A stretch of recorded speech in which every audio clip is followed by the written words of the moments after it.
નવસારી વિજયપુર ફાટક ઉપર ગત મહિનાની 18/9/2024ને બુધવારના રોજ સુરતના એક શિક્ષક વલસાડ ખાતેથી કર્ણાવતી મારફતે વલસાડ જઈ રહ્યા હતા. તે દરમિયાન ટ્રેનમાં ભારે ભીડ હોવાથી બેગ આગળ છાતીના ભાગે ભેરવી ટ્રેનના દરવાજા પાસે બેસી મોબાઈલ ઉપર વાતચીત કરતા હતા. તે દરમિયાન નવસારીના વિજયપુર ફાટક પાસે ટ્રેન આવી પહોંચી હતી. ત્યાં ઊભેલા એક 20 થી 25 વર્ષના યુવાને ફોન પર વાત કરતા શિક્ષકના હાથમાંથી મોબાઈલ ઝૂંટવી લીધો હતો અને ચોર ઈસમ પોતાનો હાથ ખેંચવા જતાં શિક્ષક એવા યુવાનના છાતીના ભાગે લટકાયેલ બેગમાં તેનો હાથ ભેરવાઈ જતાં તેણે ખેંચી લીધો હતો અને ફરિયાદી એવા રાજેશ ધનજીભાઈ ધંધુકિયામાંથી પટકાઈ ગયા હતા, જેમાં ટ્રેનની અડફેટે આવતા તેમનો ડાબો પગ ઉપર ગંભીર ઈજાઓ પહોંચી હતી તેમજ શરીરના ભાગે પણ ગંભીર ઈજાઓ પહોંચી હતી. તેને સારવાર અર્થે નવસારી સિવિલ હોસ્પિટલ ખાતે ખસેડવામાં આવ્યા હતા.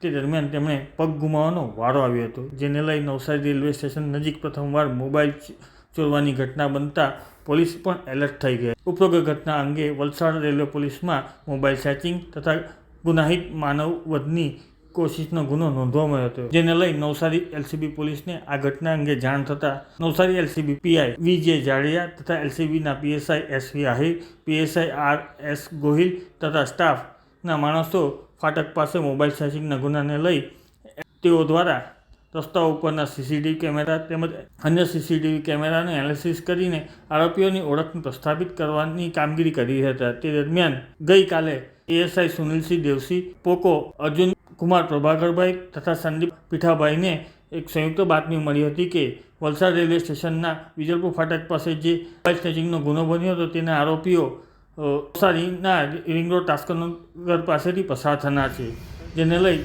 તમામ સ્ટાફ દ્વારા આ બંને આરોપીઓને પકડી પાડવા માટે વોચ ગોઠવવામાં આવ્યો હતો. ઉપરોક્ત બંને આરોપીઓ જેવા દેખાતા બે લોકો દેખાતા તેમને અટકાવી તેમની પૂછપરછ કરતા તેમણે પોતાનું નામ વિકાસ ઉર્ફે કનો, સન મોહનસિંહ હરસિંહ રાજપૂત, બીજો એવો સુરજ ઉર્ફે કાલુ જયસ્વાલ નામ જણાવતા આ બંને આરોપીઓની નવસારી એલસીબી પોલીસ દ્વારા અટક કરવામાં આવી હતી અને પોલીસ સ્ટેશન લાવી જરૂરી પૂછપરછ હાથ ધરવામાં આવી હતી. તે દરમિયાન તેઓએ બોલ્યું હતું કે નવસારીના વિજયપુર ફાટક પાસે તેઓએ મોબાઈલ સ્નેચિંગ કરી હતી અને ઉપરોક્ત ગુનામાં વપરાયેલ મોટરસાઇકલ સહિત અન્ય 2 મોબાઈલ ફોન સાથે તેમને ઝડપી પાડ્યા હતા અને જરૂરી કાર્યવાહી હાથ ધરી હતી.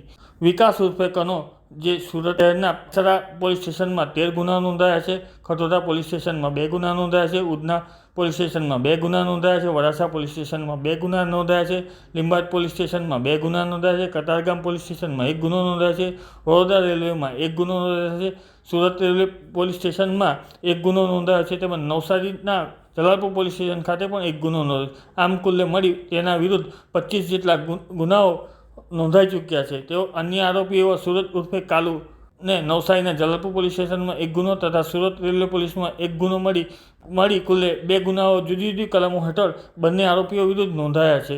આ બંને આરોપીઓ વિરુદ્ધ કાયદેસરની કાર્યવાહી કરી વલસાડ રેલવે પોલીસ સ્ટેશનને સુપ્રત કરવામાં આવ્યા છે.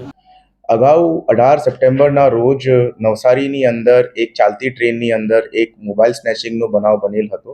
તે બાબતની એફઆઈઆર વલસાડ રેલવે પોલીસ સ્ટેશનની અંદર નોંધાયેલી હતી. તે બનાવ દરમિયાન વિક્ટિમ જો છે તે ચાલુ ટ્રેનમાંથી નીચે પડી જતા તેમને એક પગની અંદર ઈજા થઈ હતી અને તે પગને એમ્પ્યુટેટ કરવામાં આવેલું હતું. એ આખા બનાવની ગંભીરતાને જોતા નવસારી પોલીસ અને વલસાડ રેલવે પોલીસ બંને સતત સંપર્કમાં હતા અને નવસારી ક્રાઇમ બ્રાન્ચ દ્વારા અત્યારે આ બનાવના મુખ્ય 2 આરોપીઓની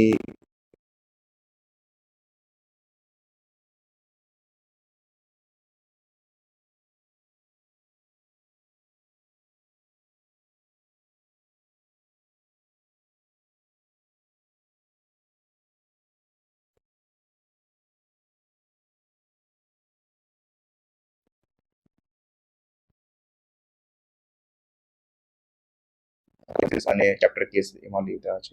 બંને આરોપી મૂળતઃ ઉત્તર પ્રદેશના છે અને ઘણા સમયથી સુરતની અંદર સ્નેચિંગના બનાવ કરતા આવ્યા છે અને અત્યારે આગળની તપાસ વલસાડ રેલવે પોલીસ દ્વારા કરવામાં